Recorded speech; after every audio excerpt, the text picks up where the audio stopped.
let us discuss about that non-aligned movement.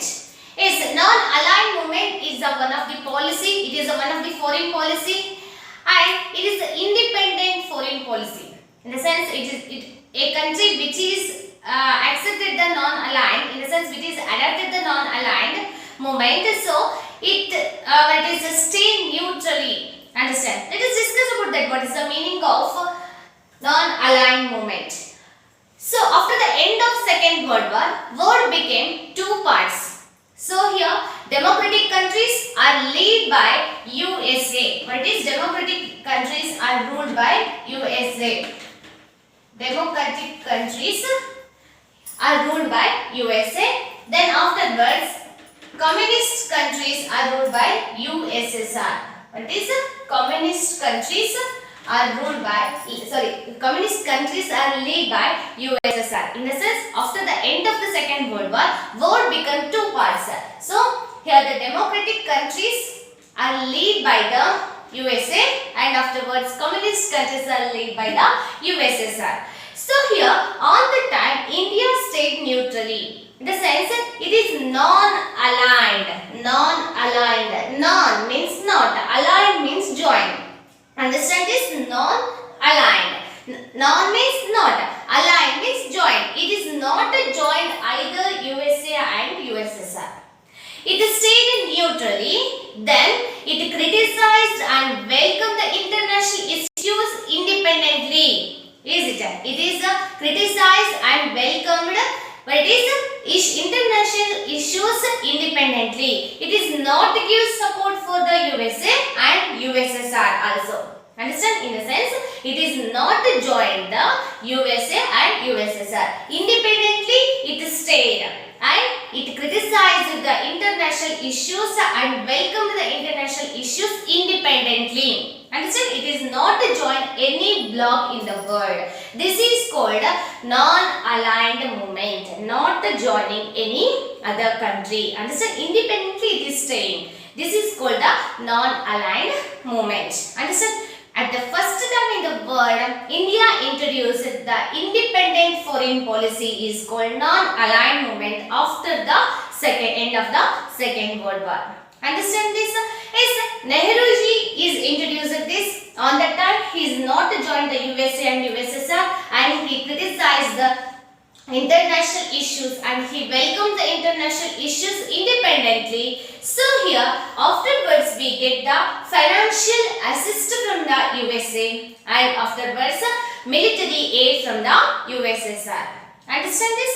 Then afterwards also, after the Nehruji also, our country PM is called Lal Bahadur Shastri. Afterward Indira Gandhi also maintained this type of the foreign policy and eye to eye foreign policy. What is the eye to eye? What is the eye to eye foreign policy? Yes, eye to eye foreign policy means if any country is aggressive on our country means we are also very aggressive to other country. For example, Pakistan is a very aggressive on our country means we are also very aggressive on Pakistan. Understand this? Then afterwards, which country have the good and close peaceful coexistence with us means we are also having the same relationship with that country. For example, Sri Lanka have the peaceful coexistence with the India means we also have the peaceful coexistence with the Sri Lanka. Is it? So this is called the eye to eye policy is maintained by the Lal Bahadur Shastri. Then afterwards Indira Gandhi. So this policy is continued in the period of 1965 and 1971. On that period also war between the India and Pakistan. So on that time also we maintained this type of the eye to eye policy.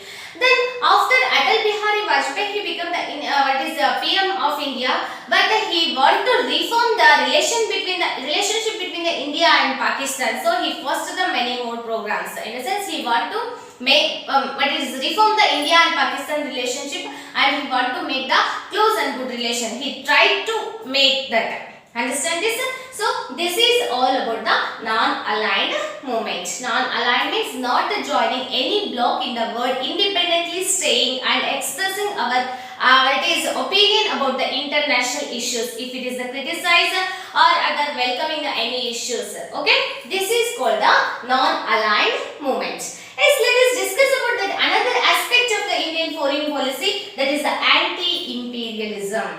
Is it? What is the imperialism?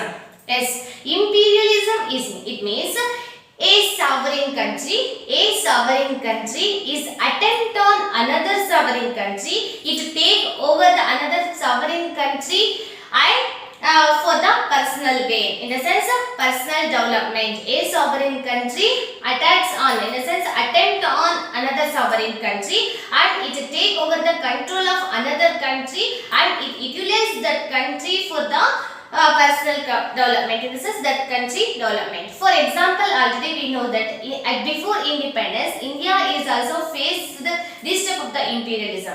We got independent by the imperialism, is it? So one sovereign country here, Britain, is it? Another country is called the India. It attempt on India and it take over the control in their hand, is it? Then it utilize our country for the what is development, for the personal development of the Britain, is it? This is the, for example, for the imperialism. Understand this?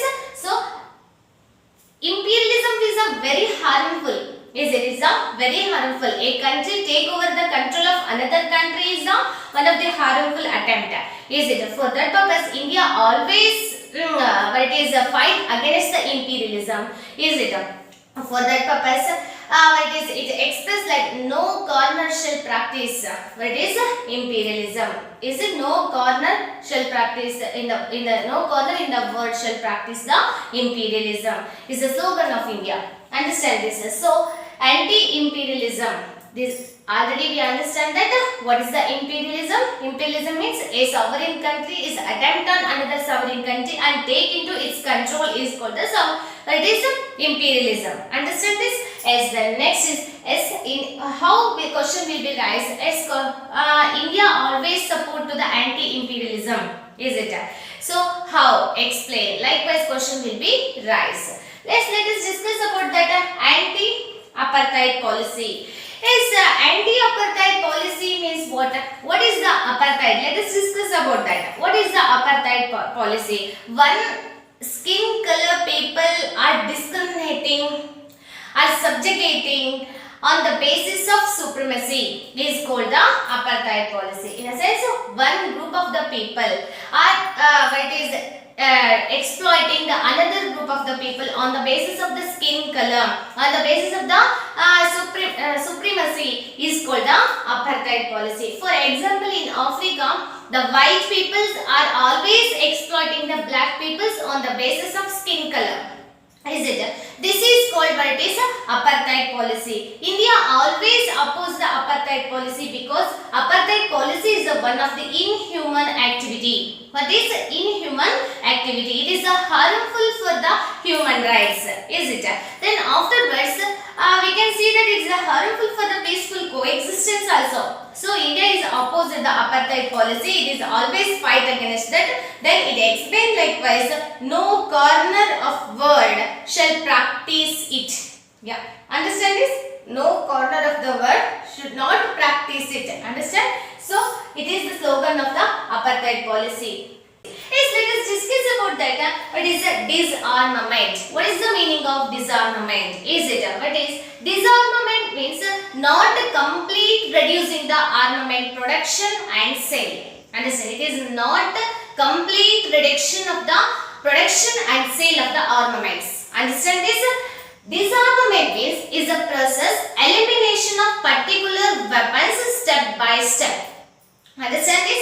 What is the disarmament? Disarmament means is a process elimination of specific arms step by step. In the sense, elimination of leaving of the production and sale of specific, in the sense some more arms by step. In the sense, reduction of the production of arms step by step. Understand? But it is reducing the production of arms step by step is called the disarmament. Disarmament is not a meaning likewise a complete reduction of the production of arms and weapons. Understand this? What is the disarmament? Disarmament means disarmament is a process. It is a reduction of the specific arms step by step. Understand? This is called a disarmament. Nowadays, disarmament is a very inevitable for the country because of it is production and sale of the armament is increasing nowadays, and it is considered as a what is one type of the race. We can see that if any country is producing the new weapon, means another country want to improve that. Afterwards, it is also discovering the new weapon. Is it? So sometimes accidentally or what it is.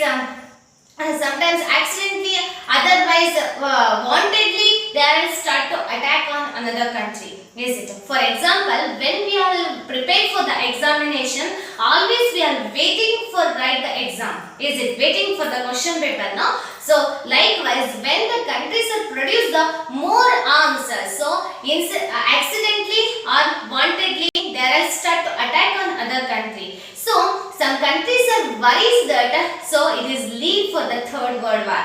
Is it? For that purpose, disarmament is the very inevitable for nowadays. Understand this? Then afterwards, disarmament is the very necessary. So India is also what is support for the disarmament because of India is one of the peace-loving country. It want always peaceful coexistence with the other country. Understand? But here, note down one point that complete reduction of the weapons is not good for every country. Is it? Because of here, we want to protect our country. So, little weapons is very necessary. Is it? So, complete reduction of the weapons is not good.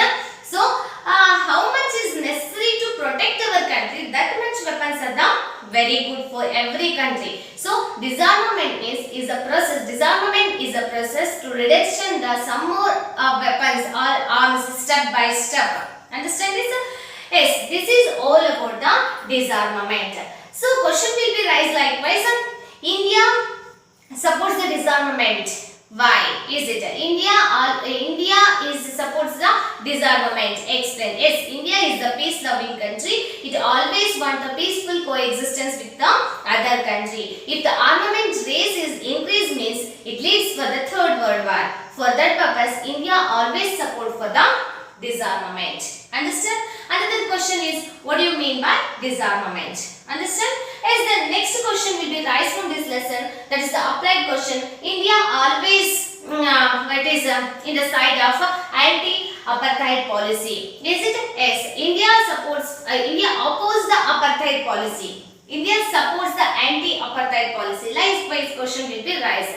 Is India always opposes the apartheid policy because of it is the inhuman activity. Then afterwards, it is a harmful for the peaceful coexistence. India is a peace-loving country and it upholds the human rights always. So, India opposes the apartheid policy. Then next question is, India is naturally opposing the imperialism.